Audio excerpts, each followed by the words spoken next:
Hello, this is Mr. Stansbury. I'm going to take you through some of the problems on 10G Part 2 assignment. First one we're going to take a look at, number 10. Position of a car moving along a straight road is given by s equals 2t squared plus 4t meters, where t is time in seconds. Find ds of dt and interpret its meaning. So that is the derivative. Okay. So what we want to do is we want to take our formula here. We've got 2t squared plus 4t, and we simply want to take the derivative. So 2 times 2 is 4. Subtract 1 from that 2 there, and we have 4t to the first. And this is 4t to the first. 1 times 4 is 4. We subtract 1 there, and the t's are gone. So here's our derivative function. Okay.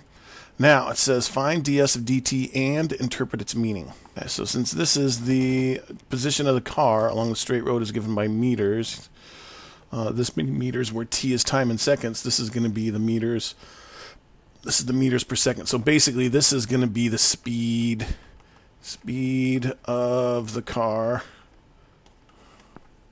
Okay. Gives the speed of the car at time t. Okay. And then for part B here, find the value of ds over dt when t equals 3 and interpret your answer. So we're just going to simply plug in 3 for the t. Okay, and so that's 12 plus 4 gives us 16. So that means at 3 seconds, okay, speed of the car is going to be 16 meters per second. At 3 seconds, the car is traveling at 16 meters per second. That's the speed. Okay? Okay, looking at number 13. Find the coordinates of the point on this here where the tangent has a slope of 3. Okay?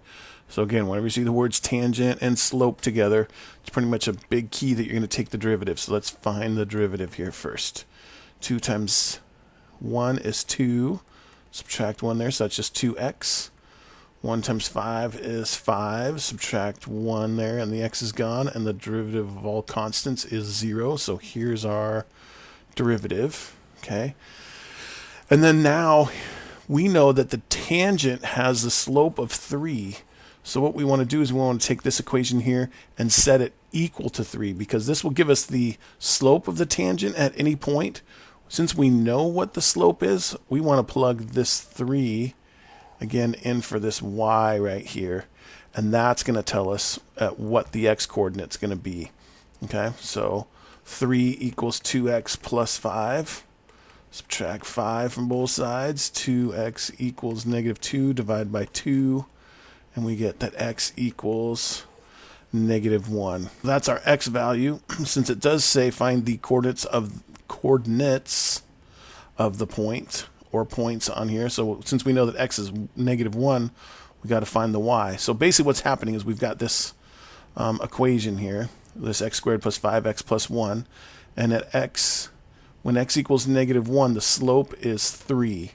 So if we want to figure out what the y value is at that tangent point, we just simply have to take the negative 1 and plug it into the original equation. Whenever you're looking for a y value, always plug your x into the original equation.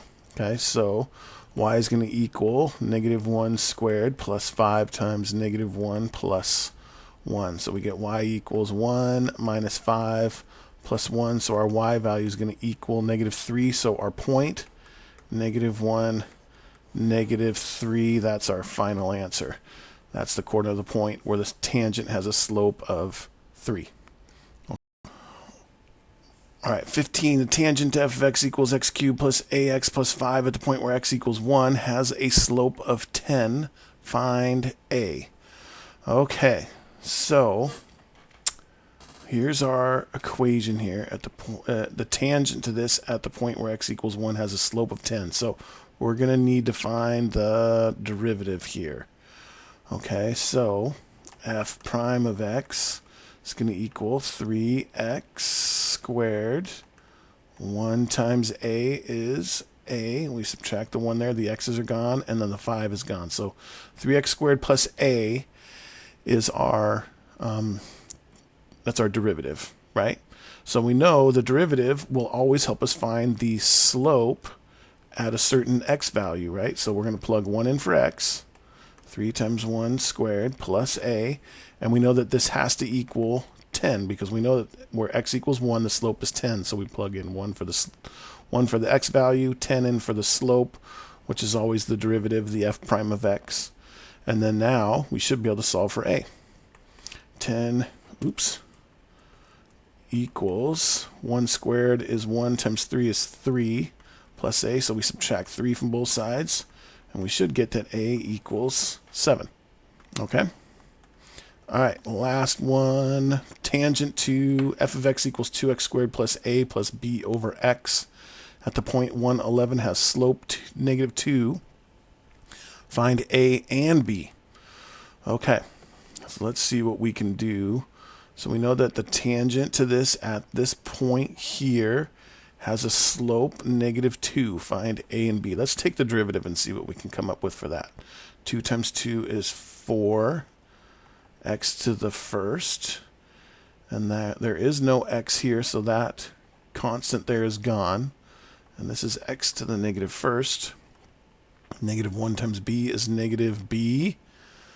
And then that's going to be x to the -2nd. So it's going to be 4x minus b over x squared. That's our derivative, right? And then that's not, of course, all we got to do. Now, the nice part about this is we actually lose a. So the only variable besides, the x's and the y's in here is just b. So that's going to hopefully make this a little bit nicer for us. So at the point 111, it has a slope of -2. So there's our derivative. So we know that the slope is -2. So that's going to go over here.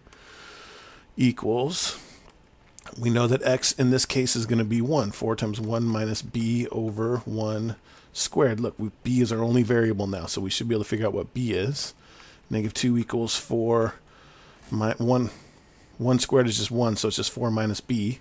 Subtract 4 from both sides, and we get that -b equals -6, so b should equal +6. Right now, we want to go back and find out what a is. So let's go back to the original equation, which is 2x squared plus a,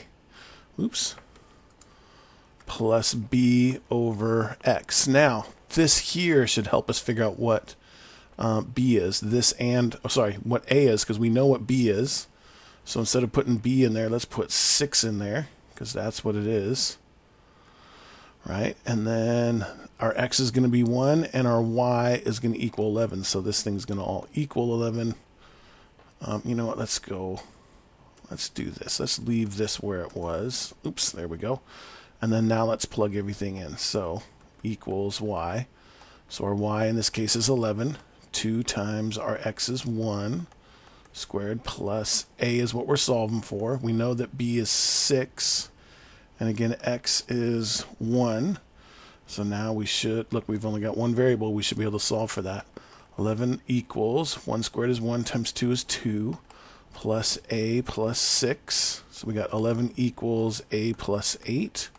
Subtract 8 from both sides, and we get that a equals 3. So those are there's a and there's b.